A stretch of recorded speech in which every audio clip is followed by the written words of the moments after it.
Good evening, everybody, and welcome to Carving It Up Live right here on Twitter, as well as the Carving It Up YouTube channel and the Grid YouTube channel. As always, I am Bryson Carver, and man, do we have a good show for you on this Friday.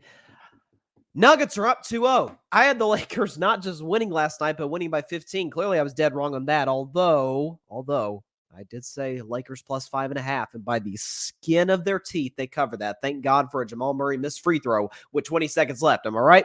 But I'll get to that to start the show, because that is a series that I think has unless you're a Nuggets fan / supporter, that is a series that has gone in a totally different direction than I thought it would be, but I still believe the Lakers can win this series. I'll also get to Bob Myers, the general manager of my Golden State Warriors, and amid reports from sources like Shams Charania talking about, hey, he may leave Golden State, they haven't had any substantial contract talks, I've got a source in the Bay Area that made me feel a lot better about the current situation. I'll get to that later in the show, as well as why the Houston Rockets should not welcome a James Harden reunion anytime soon. I'll get to that later in the show. And at the end of today's show, only NFL topic of the day, or really second NFL topic of the day, Davante Adams doesn't sound all that happy in Vegas. He's trying to make it work. He's kind of trapped, but man, he's not happy. And I can't say that I particularly blame him. I'll get to that at the end of today's show. We've got a lot to discuss, but I did want to address some sad news we got today. Hall of Fame running back Jim Brown passed away yesterday at the age of 87, and he was one of the great, forget football players, I think athletes we've ever seen. And I'll sort of get into why we'll never really see another athlete like him in terms of his career accomplishments. But I want to start with the most important thing, and that's what he did off the field. We all see, at least, my generation, obviously I wasn't around them, but we see the photos of Jim Brown, Kareem Abdul-Jabbar, who was Lou Alcindor at the time, Bill Russell, Muhammad Ali. We see all the photos from the 1967 Cleveland Summit, right? Fighting for civil rights, for social change, for Black Americans. That was who Jim Brown was as a activist. In 1988, as an article right here by ESPN talks about, 1988, he founded the Amer I Can Foundation, which is a program to help disadvantaged inner-city youth and ex-convicts. So helping kids with, who are in underprivileged backgrounds, trying to get out of that situation, helping people off the field. But on the field is, again, I don't think, we probably don't talk about enough, because Jim Brown played pre-Super Bowl era. He played for an organization which now we look at as kind of a laughingstock of the NFL. But first, let's get to his accomplishments. And then I'll get to why I don't think we'll ever see a career like his again. So Jim Brown, in his career, think about this. He's a 4-time league MVP. That is incredibly rare. Tom Brady hasn't even won 4 MVPs. I think that's crazy, but he's never won 4 MVPs. Aaron Rodgers has, Peyton Manning has, but it's a small group of guys that have done that. 9-time Pro Bowl selection. He was a Pro Bowler every single year of his career. 8-time, not All-Pro, first team All-Pro. He was on the NFL 75th anniversary team, the 100th anniversary team. He led the NFL in rushing 8 of his 9 years in his career. Led the NFL in touchdowns 5 times in his career. He led the Cleveland Browns to an NFL championship in 1964. That was the last championship in the city of Cleveland until one I would like to forget, the 2016 NBA Finals, when the Cavs won. 12,312 rushing yards, which was an NFL record at the time. 106 rushing touchdowns, also an NFL record at the time. And of course, a Pro Football Hall of Famer, the class of 1971. Why I don't think we'll ever see a career like his again? Some of it is how the game has changed, how football has changed into more of a quarterback-centric, pass-centric league. We think about the Mahomes of the world, the Joe Burrows of the world, the Josh Allens, the Jalen Hurts, the Trevor Lawrences and company. The running game isn't as emphasized. It's not as important to winning. If you've got an all-time talented quarterback, you'll always have a chance to win a championship, whereas that wasn't always necessarily the case for the vast majority of NFL history. But not just that. Jim Brown played 9 years in the NFL, retired in the middle of his prime. Just imagine what his numbers would have looked like if he had played 12 years. Dare I say 15 years? Maybe the 15 stretching it a little bit too much. But this is a guy who retired at the apex of his career. Not many guys can say that. We talk about what ifs. I'm sort of talk about very different contexts, but with John Morant yesterday, like, we don't want Ja to be a part of the what if club of athletes, like of God forbid tragic stories. But Jim Brown is part of a club of what if, like, what if he'd have kept going? What if he kept playing? Another guy who retired after year 9, Barry Sanders, you could make that argument for. The same could be said for another Detroit Lion, Calvin Johnson.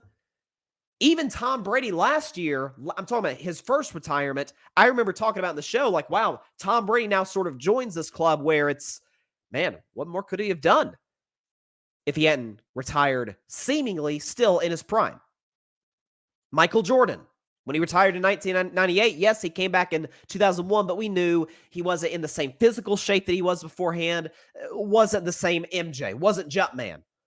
We always wonder, wow, if Michael had played past 98, what would his numbers look like? Would he have more than 6 championships? Would he have another finals appearance on his resume? Would he have left Chicago? A lot of what ifs.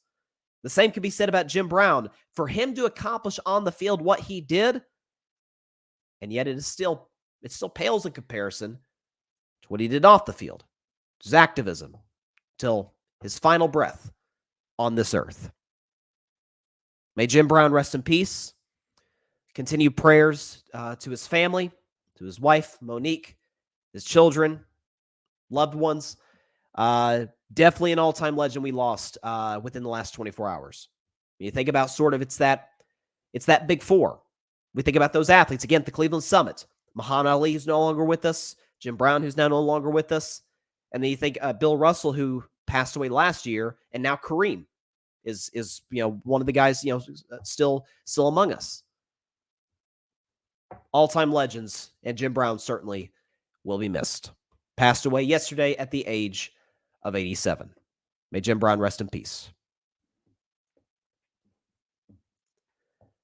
We will now move to sports. I should say the NBA, rather. We should moving to the Western Conference Finals, where the Denver Nuggets have taken a 2-0 series lead.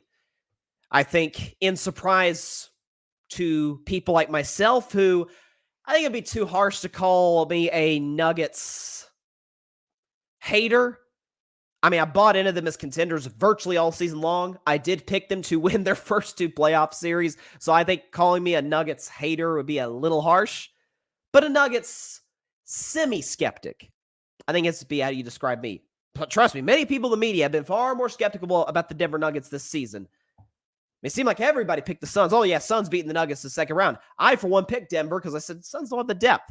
Okay, I don't trust the supporting pieces around KD and Devin Booker. And eventually Devin Booker wore down, and KD was bad in Game 6. Denver had the better team.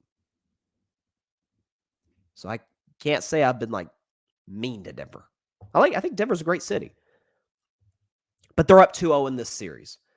Michael Malone, the head coach of the Nuggets, a guy who, again, Denver, I've always been a Michael Malone defender. He was talking before Game 1 and even after Game 2, talking about, when you win Game 1 and everybody's talking about, the Lakers got them right where they want them, or what did they do wrong, instead of focusing on, what did we do right? We did win the game, guys. I mean, did they just hand us the game? Did they just automatically give the Nuggets a 1-0 series lead? And he said, and I quote, "We just put in our pipe and smoked it and moved on to Game 2, which I love that mentality by Mike Malone and the Nuggets.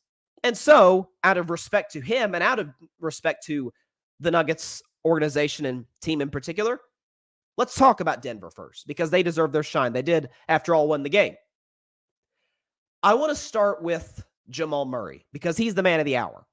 Jamal Murray scored 34 points in Game 2, including 23. You're that right, 23 in the fourth quarter alone to lead the Nuggets to win. And I have said, at least for a year, maybe 2, I certainly said when Jamal Murray went down a couple years ago when he tore his ACL against my Warriors in April of 2021, I said, Jokic is unquestionably the best player in the Nuggets. It's not even close. He's their best everything. He's their best scorer. He's their best rebounder. He's their best passer. Probably not their best defensive player, but he does everything for them. It's the biggest reason why they're here. There's no question about that. But I have consistently said, while Jokic is a super duper star, I trust Murray slightly more in the playoffs. And that's not saying I don't trust Jokic. It's just that I trust Jamal Murray a little bit more. People seemed a little surprised that Jamal Murray did this on this big of a stage in the Western Conference Finals yesterday. And I'm sitting back and saying, he'd been doing this. In large part, I think the surprise came out of the fact that up until this year, we hadn't seen Jamal Murray in the postseason in 2.5 years because he missed 21 and 22 due to the ACL. But this is who he's always been in the postseason. Everybody talks about the bubble and all that. Oh, it was the bubble. It's still basketball. Okay, guys are still playing defense. You still got to make shots. Yeah, there was no crowd noise, no travel. We understand that, but same game, same defense, still great teams. And Jamal Murray has multiple 50-point games on his resume in the postseason. He also has 3 40-point games in elimination games in the postseason. Keep in mind, he was the biggest catalyst to the Nuggets coming back from 3-1 down against the Jazz 2.5 years ago in the first round. He was a monster catalyst, scoring 40 in Game 7 and helping the Nuggets come back from 3-1 down on the Clippers the very next series. We talked about how great Jokic was in Game 1, rightfully so. Jamal Murray did score 31 points. It wasn't like he was just along for the ride. He was a major contributor. This is who he's been. And I mentioned the 23-point fourth quarter. This is now the 5th time in Jamal Murray's career that he has had a 20-point quarter in the postseason. He's only one of 2 players in the last 25 years, if not NBA history, to do that. The other one being, of course, the best player in the world, Steph Curry. Point is, this wasn't like he was hitting wide open shots or it was a bad.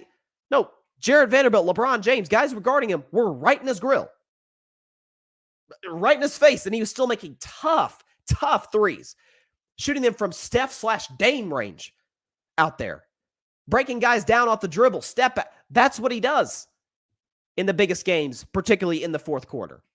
And to give Jamal Murray all the credit in the world, and even for Nikola Jokic, in what was, I guess for him, given how he played in Game 1, a little bit of a down game, Nikola Jokic was still really good.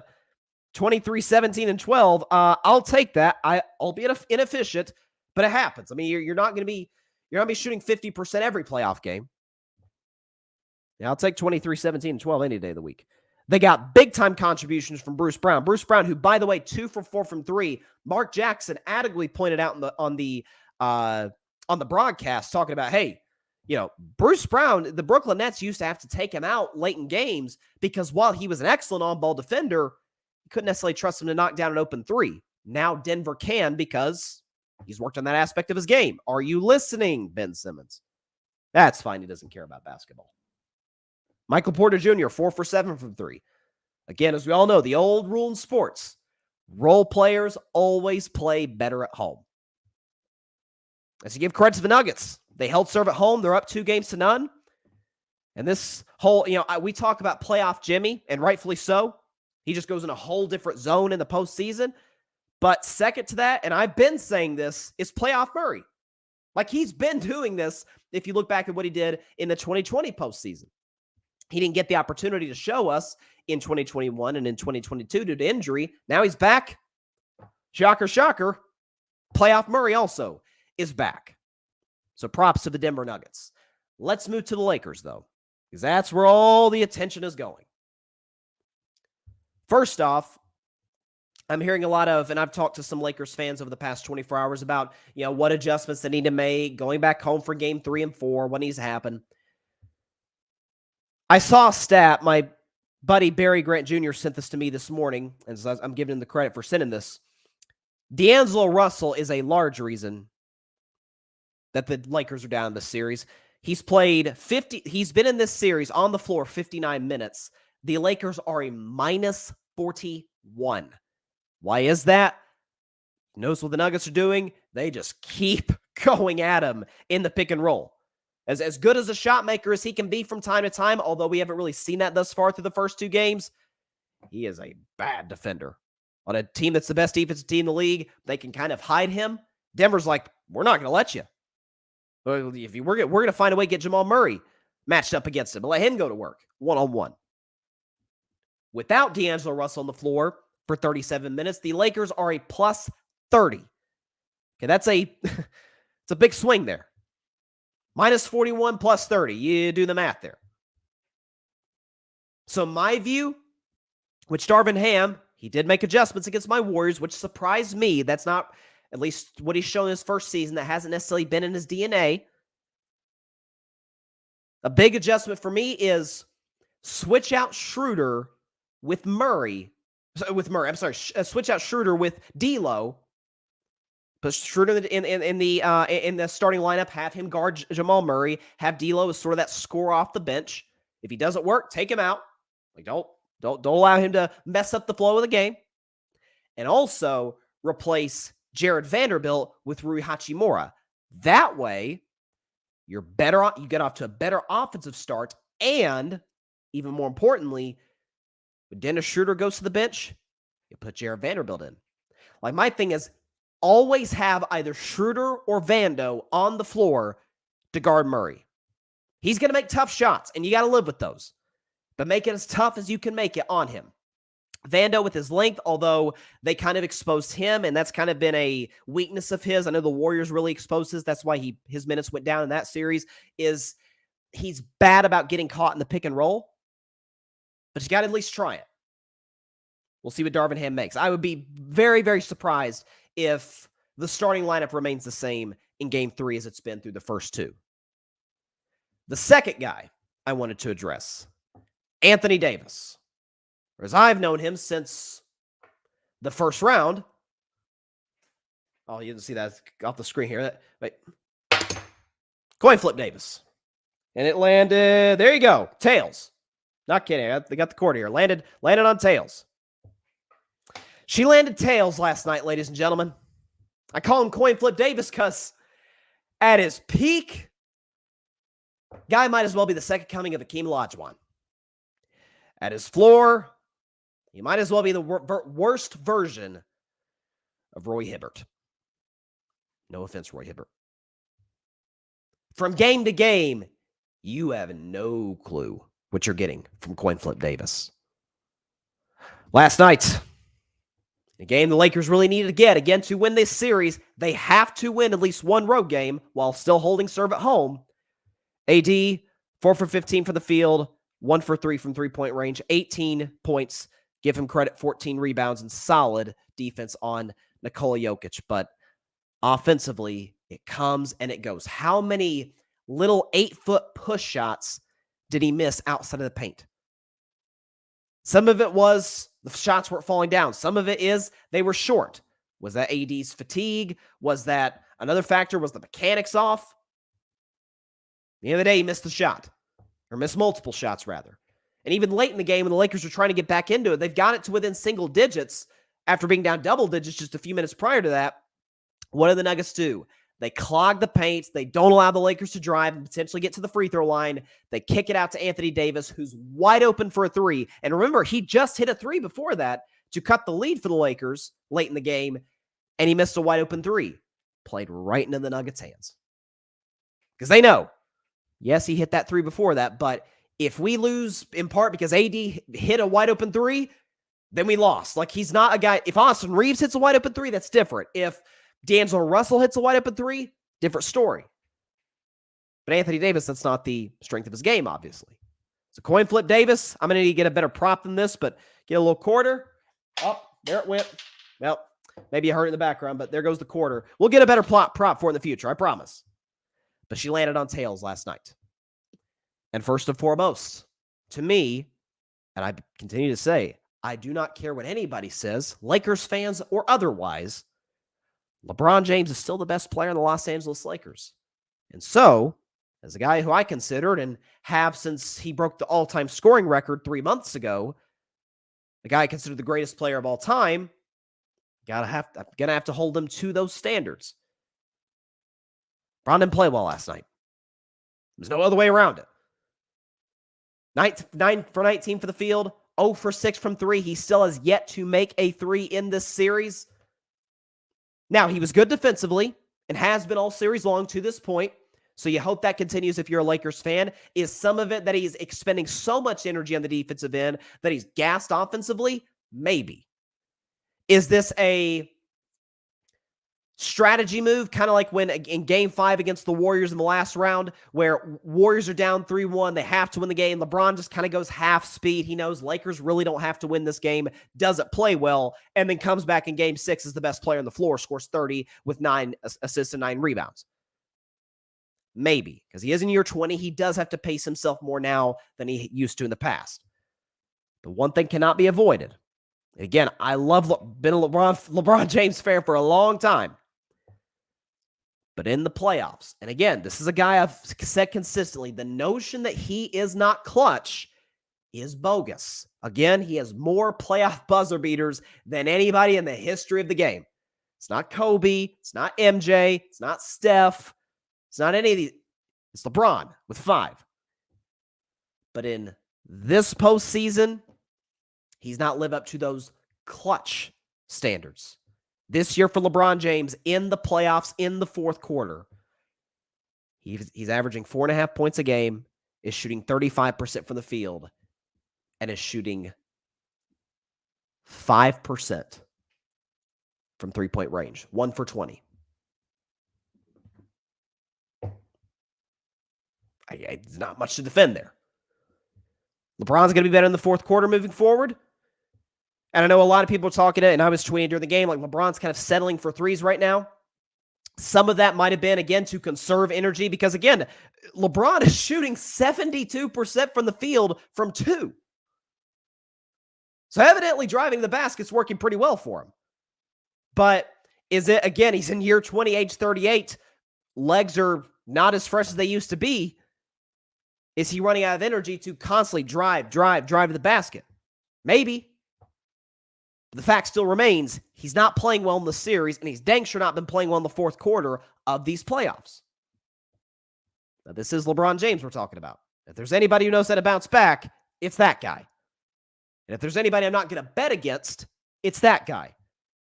3 times in his career, he's come back from a 2-0 deficit. It's not a dude I'm just going to back off from in terms of, I'm going to stop betting on LeBron James. I think he'll play big in Game 3. He'll need to. The whole Lakers team's going to need to. Coin flip Davis. You'll see what you get. And then you'll have to win Game 4 at home. And Game 5, as it tends to be in a 2-2 series, is kind of the teeter-totter game. And we'll see what happens at that point. But as great as LeBron James is, and I still maintain he's a top 5 player in the world, he's not played to that standard through the first 2 games. And he dang sure hasn't played to that standard in the fourth quarter all playoffs long. Don't hate me. I'm just bringing you the facts. While I love LeBron James, objectivity still has to be in my repertoire, which it always is. A few comments here, or really a couple comments. Let's see. John Rivera, crazy to say that the Lakers still have a chance. Are you saying it's crazy to say that they have a chance? Or you may sound crazy, but you think they have a chance? I don't know. John smoking on that LA pack. Well, listen. I did pick the Lakers to win this series. And I even said before the Warriors-Lakers series, I said the winner of this is going to win the championship, if healthy, of course. If they stay healthy throughout the rest of the playoffs. I can't say I'll be, devastated if the Lakers go down in the Western Conference Finals or if they fail to win championship number 18. I can't say it'll break my heart or anything. Yeah, I'm not going to sit up here and lie to you live on this show. Listen, I did my Grizzlies celebration show, and that'll be more intense than anything the rest of these playoffs, because I don't really hate the Celtics, or their fans get on my nerves, but I don't really hate the Celtics, or I definitely don't hate the Heat. I have mad respect for the Heat, and I got nothing against Denver and their fans. Lakers and their fans, though, Listen, if they lose, the celebration won't be like the Memphis celebration, because I truly, truly detest that organization and their fans, in large part because I live in the same state. But it will be a good celebration. You can guarantee that. But I will stick with my pick because, as I said on yesterday's show, I do not and never will believe in switching your pick mid-series. I don't do that. That's not. I don't believe in that. Going all over the place, flip flopping. No. You're gonna live by your pick, or you're gonna die by your pick. You're not just gonna abandon ship there. That's what I believe in. Lakers in 6 still feels like a little bit of a stretch. I had Lakers in 6 before the series. I guess I'll die on that hill. If not, Lakers in 7. But I still believe they'll hold serve at home, just like Denver did, and Game 5 will determine the series. Because if the Lakers win Game 5, they'll win Game 6 at home. And if the Nuggets win Game 5, I still think the Lakers will win Game 6 at home. But by the time Game 7 rolls around, Denver's a young team. No, I wouldn't say young. Denver's kind of like that, right? Like the prime years of their careers, most of their guys, whereas the Lakers, mostly older players. Like they'll be kind of gassed by Game 7 because there'll be 6 games against Memphis, 6 games against Golden State, 7 games against Denver. They'll be too worn down by that point. And especially being on the road in that altitude, too much to overcome. So Game 5 to me will determine the series. There you go. Okay, moving to a team that, unfortunately for me, is no longer playing basketball this year, and that's the Golden State Warriors, who face, in my view, one of the most important off seasons in the history of the franchise. I've been very vocal for the last, well, really since this week started, since I started doing shows after the Warriors lost to the Lakers in 6 games. I've been very vocal on this show and on social media. This notion of the dynasty being over, way overblown. I still maintain that. And seeing what Draymond Green said in his podcast recently makes me think, okay, great, Draymond's back. Which that was kind of the thing I was worried about. I heard Steve Kerr say the other day, we're not a championship contender without Draymond Green. I 100% agree. He's too darn important to leadership, to helping run the offense, to being the best defensive player on the floor still, and to being one of the best defensive players on planet Earth to this day. You got to have Draymond Green to win a championship. Otherwise, you're going to be trying to fill that hole with multiple guys as opposed to having one guy who can do all that. You still have, in my view, the best player in the world, Steph Curry. You still have good role players coming off the bench. Dante DiVincenzo, potentially Moses Moody. We'll see what happens with Jonathan Kuminga. A kid I think has a chance to be really good. But does his timeline line up with the Warriors? Kevon Looney? Klay Thompson is a question mark. We know, in all likelihood, he's going to be a Warrior this year. He's got 1 year left in his deal, but he's scheduled to be a free agent in 2024. What happens with him, given that he had a pretty disappointing postseason?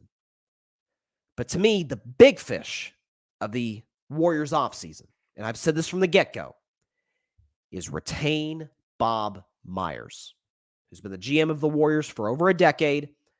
He drafted Draymond Green. He drafted many of the role players, Kevon Looney, who's a part of this dynasty, Harrison Barnes, Festus Ezeli, who helped the Warriors win their first championship of this dynasty in 2015. He made the Andrew Wiggins deal. He got Kevin Durant somehow, some way, was able to sort of finesse the cap system to bring in one of the greatest players ever.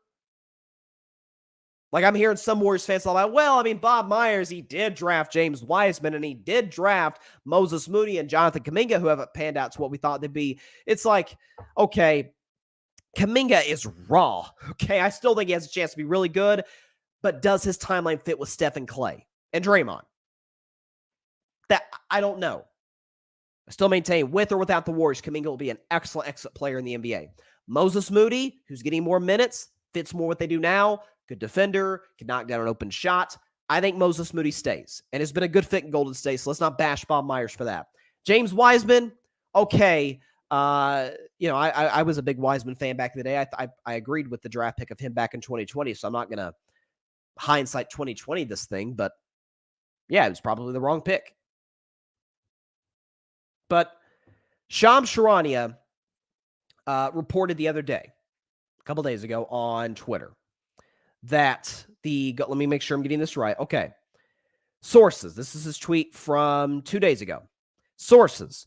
Warriors and president of basketball operations, Bob Myers, have had no substantial contract extension talks in months, and the sides are bracing for the likelihood that Myers could walk away from the franchise. The league sources tell Shams Charania and Anthony Slater of The Athletic. This also a little extra detail. They've had no substantial contract extension talks in months. So when I saw that, I was like, well, that doesn't sound great for a guy who's been the best general manager for the last decade. But then I got a little bit of good news. Mark T. Willard, he's a source within the Bay Area, and this is, I'm not like giving away any names here. He said this publicly on national radio or Bay Area radio. Said this yesterday on San Francisco radio. Quote, Bob Myers has been offered an incredibly lucrative contract by the Golden State Warriors. And the idea that Bob has made his decision and that Bob is very likely gone is being wildly overstated. That's not to discredit what I'm saying now. That's not to discredit Shams Charania or Anthony Slater, any of these guys. But when you hear this report by Mark T. Willard, again, who's within the Bay Area, who then adds at the end, the idea that Bob has made his decision and that Bob is very likely gone is being wildly overstated. And again, before that, he has been offered an incredibly lucrative contract by the Golden State Warriors. So there's a couple of different ways to look at this. The first thing is, if this report is true, and I trust that it is, this clearly is not a money issue for Golden State. There's one thing I've always, this is part of what attracted me to being a Warriors fan. What I love about the ownership in Golden State, Joe Lacob in particular. Guys like $400 million over into the luxury tax in the NBA. But he doesn't care. He is willing to pay whatever he has to in order to put a championship team and a championship organization together. Steph Curry's in a big deal. Klay Thompson's in a big deal. Draymond Green's in a big deal. Andrew Wiggins is on a big deal. Jordan Poole, inexplicably, is on a big deal. Kevon Looney's on a pretty solid contract. Steve Kerr's on a big deal. Bob Myers at the end now of his deal. And is reportedly, according to the source in the Bay Area, been offered a big deal to stay. What this is going to come down to, at least in my view, is, because I've heard other reports, other sources in the Bay Area say that Joe Lacob can be a lot sometimes. Now that's not unique to him, that most owners are that way, but he can be demanding. He can be, very, again, demanding sort of personality, which, look, I'd rather you be that than one of these owners who just sits in their hands, doesn't care anything about putting a championship team together, is just in it for the money. They're just in the business of sports to make themselves richer. They do not care about the success, the product, rather, of their teams. That is the opposite of what Joe Lacob is. I've heard other reports. Does Bob Myers want to take a year off from basketball, then come back to Golden State? Maybe. We know he and Steve Kerr are very close friends. He and Steph Curry are very tight, hold a close bond. He and Draymond Green, same thing. Sort of really the core three of the Warriors, along with Bob Myers. He's tight with all three, Kerr, Steph, and Draymond. From what I've heard, source-wise, this feels like a conversation of, does Bob want to tolerate, I would say tolerate's a strong word. Is he a little worn down from the stresses of working within the Warriors organization? Be it the expectations from the fan base, from the NBA, media, from the fans, from the front office, other people in the front office? Maybe. But what this says is if Bob Myers wants to come back to Golden State, the money isn't the issue. So we'll see. Hearing that report yesterday made me feel a lot better than the way I felt when Sham's report came out. Maybe it's a little bit of confirmation bias on my part, but I don't think so. This is somebody very close to the situation on the ground in San Francisco in Warriors headquarters, basically. Trust what they say. Obviously, I hope Bob Myers is there long term. I think, he's the best general manager in all basketball. And I don't think the Warriors would be here without him. I don't think they get Kevin Durant without him, I'll tell you that. I'm not sure they get Andrew Wiggins in 2020, given that due to Wiggins' contract, it was viewed as the worst contract in the NBA. And look at his deal now, and people are like, oh, that's a great deal for Wiggins. Well, Bob Myers was the visionary behind that. He saw that. He saw, hey, this could really fit here. And what do you know? 2.5 years after the trade, Wiggins was really the second best player on a championship team. So retaining him is priority number 1 this offseason. Priority number 2, keep Draymond. Priority number 3, move on from Jordan Poole. Because I don't think you can bring Draymond and Poole back to Golden State together. You got to move on from one or the other. And obviously, I think I speak for all of Dub Nation, you keep Draymond. Okay, he's been the second most important, maybe not the best, but the second most important player to this dynasty, to Steph Curry, of course. Whereas Jordan Poole, he helped us get a title last year. Not going to do any revisionist history. He was huge, particularly in the playoff run last year. But he was an enigma this year. He was all over the place this year. His shooting percentage plummeted. His consistency was everywhere. And in the postseason, I read off the numbers on Monday's show, he was horrible.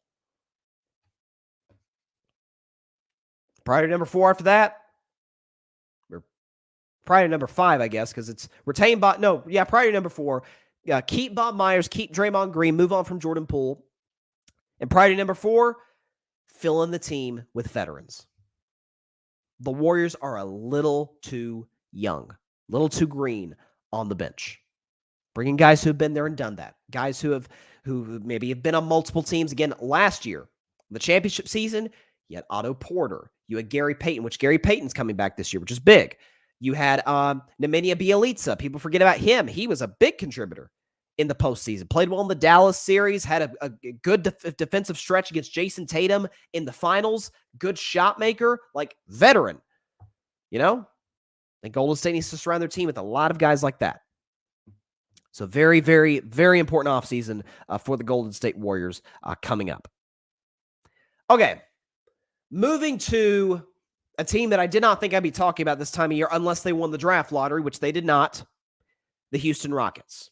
Multiple reports have been talking about it seemed like for the last 5 months or so, and have really ramped up now that this player's season is over, is the Houston Rockets have been in talks, the owner in particular, to bring James Harden back this offseason.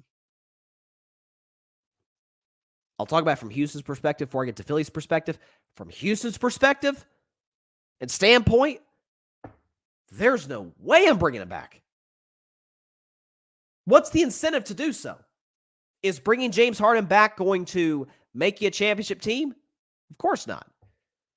Is it to bring back a guy to sort of mentor the young guys in the team? I could be wrong, but that's never really struck me as James Harden's personality. He's there to hoop, do his thing, when the game's over, go to a strip club, stay up all night, not take great care of his body, and wear down in the postseason. That's kind of James Harden in a nutshell.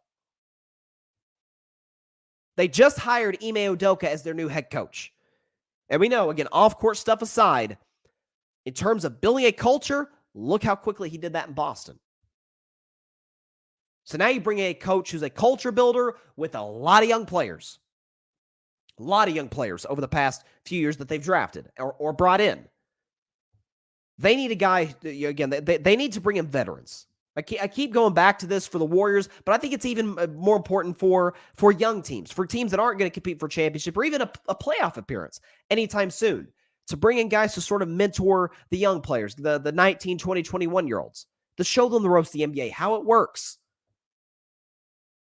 The business of the NBA, on and off the court. Is Harden going to be that type of dude? No, I think. Then don't make the move if you're the Houston Rockets. So as for Philadelphia, who I said I think is in the most, probably the worst situation of any NBA team right now. Because you just fired your coach. No clue who they'll bring after that. Again, I'm not sure. Again, Monty Williams for me is the guy that makes the most sense. But even if they bring in Monty, you still got to worry about Joel Embiid. And let's be honest about Joel. And I said he deserved the MVP this year. I had no issue with him winning that this year. However, this is a guy who has proven over the course of his 7 healthy years in the NBA, can he be the best player, forget a championship team, on an Eastern Conference finalist? He's lost 7 Game 7s in the second round and has played below par in all of them. Game 7 this year, he was bad, flat out bad against the Boston Celtics, while Jason Tatum on the other side dropped a cool 51 points, a Game 7 record. Is Joel Embiid a guy who you build your franchise around? That's the question. And what do they do about James Harden? Again, I suggested yesterday orchestrate a sign-and trade, and you still have good role players. You still have a Tyrese Maxey. You still have Tobias Harris. But in terms of the bench, in terms of some of the other role players, do they really fit? Does it really work long-term for a team that's hoping to compete for a championship? Does Joel Embiid even want to be in Philadelphia? I've heard reports saying that he might ask out. So Philadelphia's in a bad spot. But for Houston, an organization that has overwhelmingly been pretty well run. Got solid ownership. They had, obviously, Daryl Morey, the general manager, for a long time there. They've historically been a good organization.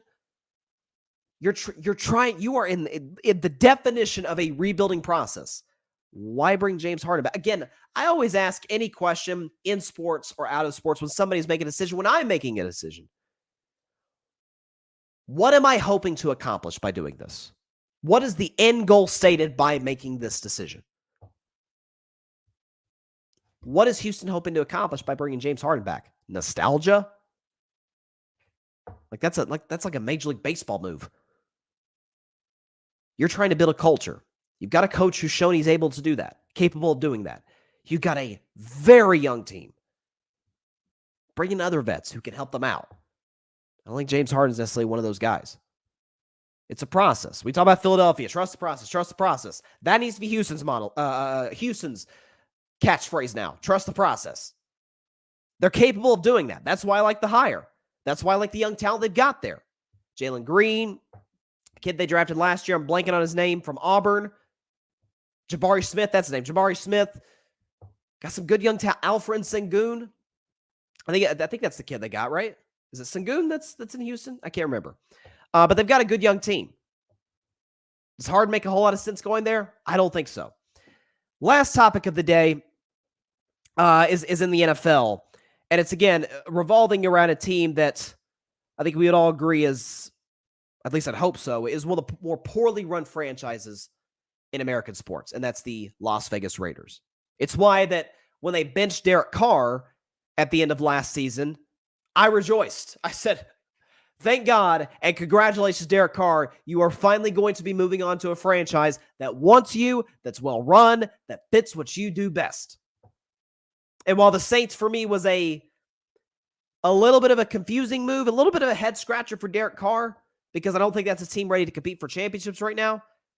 It's a team that's more than capable of winning a weak division, which the NFC South is at this particular moment in time. It's a Derek Carr who now gets teamed up with Chris Olave. I think Marquez Callaway, I'm pretty sure, still there. Actually, Callaway might have left in free agency. I can't remember. But got some good weapons in New Orleans, a very good offensive line, and a tremendous defense. The question I have in New Orleans, honestly, is about the coach, Dennis Allen. But that's another story for another day. But he finally goes to an organization that wants him. Now another guy within the organization, probably the best player on their team, seems a little disgruntled. Can't say I blame him. Davante Adams.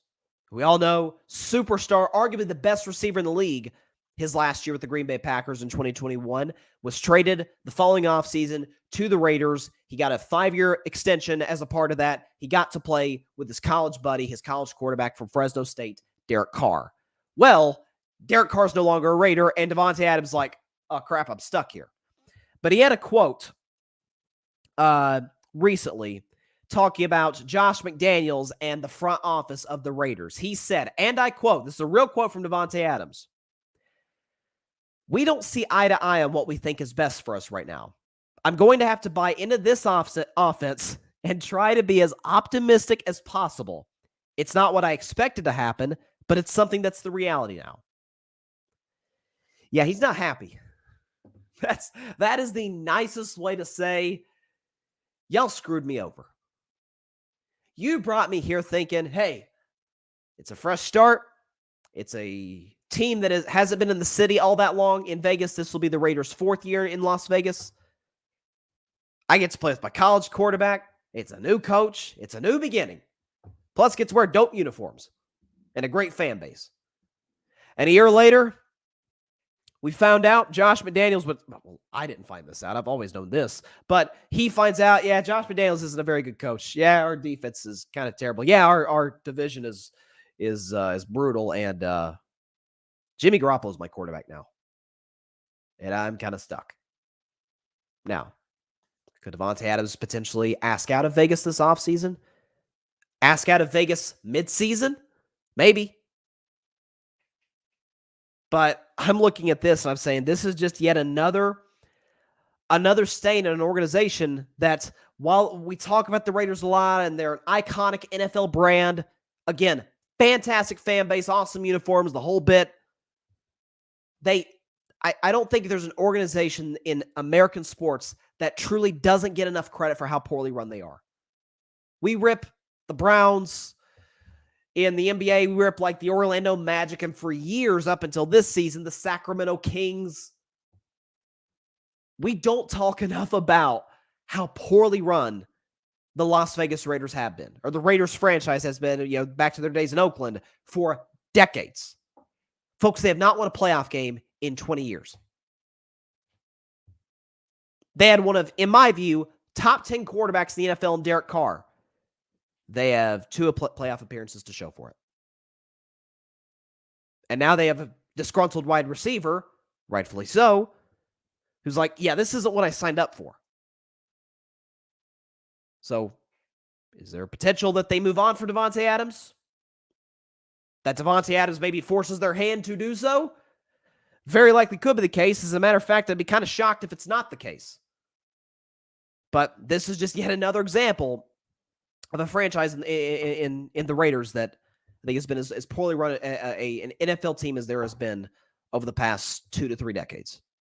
Like, really, it feels like their history has changed. The trajectory of the Raiders organization has changed since the Tuck Rule game, which was in January of 2002, so 21 years ago. It just feels like they've never quite been the same. Because had they won that game, they would have went to the AFC title game, which they would have faced Pittsburgh, I think. And they likely would have won that, gone to the Super Bowl. We'll see what would have happened against the greatest show on turf Rams. But they got the bad end of a bad call. It's in the Tuck Rule game, and it helped launch the Patriots dynasty. And 6 Super Bowls later, well, the Patriots aren't in much better shape. They're not. But Tom Brady certainly is. By the way, I thought that video was pretty cool. I don't know if anybody saw on social media. I thought that video was pretty cool of Tom Brady on meeting with the top 4 quarterbacks drafted. I wish it was top 5. Hendon Hooker should have been there. Neither here nor there. It was Bryce Young, CJ Stroud, Anthony Richardson, and Will Levis, who were all meeting with Tom Brady. And he was talking about how, Bryce, you were drafted with the number 1 overall pick. Will Levis, yes, you slipped to the 2nd round, which nobody saw coming. Doesn't matter. He said Bryce makes the most money because he's the number 1 overall pick, but all you guys, where you're drafted does not matter 1 iota. To where, not talking about the city or the team, talking about where, like in terms of the number, like 1st pick, 2nd pick, in the case of Levis, 33rd pick. And Tom was talking about, hey guys, I was the 199th pick of the draft, and he saw that turned out for me. Like, not paying attention to what number you were drafted, not pay attention to the scouts. Or if you're going to pay attention to scouts, then use that as motivation. Don't use it as self-doubt. And so I thought it was really cool how Tom has kind of moved into this has sort of moved into this mentorship role, which I think is further evidence. And I've said this since he retired for the final time. He's retired. Like he's done. When he did that video on the beach, and I talked about this on my guy Adams podcast on Tuesday on his live show, the NFL with AJL. Definitely check it out. I was talking to him about this, about him buying a stake into the Raiders and this, that, and the other. I said, he's done. Like, he's not coming back. When he did that video on the beach in February, I think it was actually on February 1st or 2nd, if I'm not mistaken. He was on the beach in Florida. He said, I'm retired for good. And you see how, again, he's bought a stake into the Raiders. He's further advancing the TB12 brand, the 199 production, all the things he's got going on off the field. I've said since even the first retirement that he's going to be just as great off the field as I think Kobe Bryant was, rest in peace, off the court. He's going to have a very similar sort of attack at retirement as Kobe did. And I think a lot of athletes are going to sort of follow in that mold, in those footsteps at, just because your career is over, you could still use the resources that you have, combine it with the work ethic that you have, and still be great at what you do. So to see Tom doing what he's doing is very exciting. A little bit of breaking news here from Shams Charania. I was just talking about Shams on the Bob Myers topic. Shams Charania, quote, the NBA is considering changing the All-Star Game format from the current player draft to Eastern versus Western Conference, among other concepts. It has been the topic of discussion at the recent Board of Governor and GM meetings after this year's All-Star Game. I don't know if I love that. I know maybe the traditionalists are like, yeah, you got to keep it West versus East, kind of like the Pro Bowl, the now defunct Pro Bowl, thank you, merciful God, was AFC versus NFC. Baseball, it's American League versus National League. I understand that. But I thought the player draft format, again, I don't think the All-Star Game needs changes in terms of the rules or the format where it's Team LeBron versus Team Giannis or whoever the captains are from either conference. I think you're going to have to give the players more incentives, kind of like how the new CBA talked about how, if you're a player, you can't be voted to any awards or any All-NBA teams if you don't play a minimum of 65 games. I think it should have been more around 60, but 65, that's fine. Maybe put an incentive close to that in this format. Because we all know this year's All-Star Game was horrible. Unwatchable. It was awful. The year before that, though, it was amazing. Steph scored 50. LeBron hit the game-winning shot in Cleveland. You had the NBA 75th anniversary celebration at halftime, which was awesome. So I don't think I'm big on this. Not overreacting to one bad instance or occurrence. Now, if it keeps happening, if next year, again, the All-Star Game is terrible, okay, then you might want to consider making changes. But again, and I talked about this on my show, everybody ripping the players, back in the day, they compete. It's like, well, now athletes understand that their body is their business. And if somebody tries to, do something out of the ordinary, like, God forbid, tear an Achilles or something, they're done. Cost them millions of dollars. It cost their team an opportunity to compete for a championship. It's going to cost them their entire offseason plus to rehab that injury. In some way, shape, or form, they're going to have to find a way to incentivize the players. I don't think the format is the problem. Matter of fact, I think since the passing of Kobe Bryant, when they put in the fourth quarter rules where the target score is however many points the leader has, like if Team LeBron is up 176 to 170. You add LeBron's 176 plus 24 in honor of Kobe, which would be 200. I'm sorry, 200. And so the target scores 200. So at that point, there's no clock. First team to 200 wins. I love that. It's got like a pickup type of feel to it. I don't think that's the issue. I think the drafting format is awesome. It's literally, we talk about the All-Star Game should be the best pickup game in the world. To me, that makes it more like that. Like you're at the Y, you got the two best players. They pick, among the best players to team up with and who fits. And that to me, that makes it feel more like a pickup game, which is great. Got to incentivize the players. The NBA is really missing the point here. I'm just saying. Shams also tweeted a few minutes ago, the NBA and NBA Players Association agreed in recent months to have talks about increased competitiveness in the All-Star game as part of the new collective bargaining agreement, sources said. Changes could come for the 2023 through 24 season. Well, that's what they need to address, the competitiveness, the incentive, the product. The format's not the issue at all. By the way, too, WNBA starts tonight. Brittany Griner makes her return. I've got the Aces going back-to-back. Candace Parker, shout out VFL. Candace Parker's going to get her third ring. Las Vegas Aces going back-to-back this year. Best team in the WNBA. You heard it here first. But Sabrina Ionescu, who I actually remember talking about her on my show when she was in Oregon. Sabrina Ionescu is going to be the MVP this season. Done deal. Breanna Stewart's probably the best player right now, who the Liberty just added this past offseason. Ionescu is going to win the MVP. The Vegas Aces are going to win the championship. You heard it here first. I know picking Vegas to win the championship isn't exactly going out on a limb, considering they won last year and what they added this offseason. But hey, I'm just saying. All right, that is all the time we have for today's show. Appreciate everybody stopping by. As always, be sure to catch Carving It Up Live on Monday at 6 p.m. Eastern, 3 p.m. Pacific time on Twitter, as well as the Carving It Up YouTube channel and the Grid YouTube channel. And be sure to like, share, comment, and take 2 seconds out of your day. Hit that big red subscribe button. It helps the channel grow exponentially. And be sure to go subscribe to the Grid Network. That is GRYD, the Grid Podcast Network. Anywhere and everywhere you get your podcasting platforms on your podcast, rather, any podcasting platform, Apple Podcasts, Spotify, iHeartRadio, Google Podcasts, any and everywhere you get your podcasts at the Grid Network. And of course, subscribe on YouTube at the Grid Network, and then all social platforms, Twitter, Instagram, TikTok, Facebook, all over the place.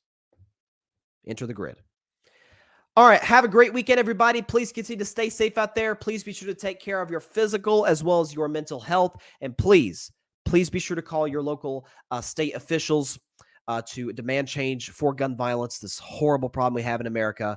Please demand change. Please call your local state representatives and senators to demand change for this problem. Have a great weekend, everybody. Please continue to stay safe out there. God bless you all. Peace out. Dynasty's still not over, though. Hope you remember that. Thanks so much for watching the show on YouTube. Be sure to click that big red subscribe button and go check out the other clips and full shows of Carving It Up Live. Have a blessed day.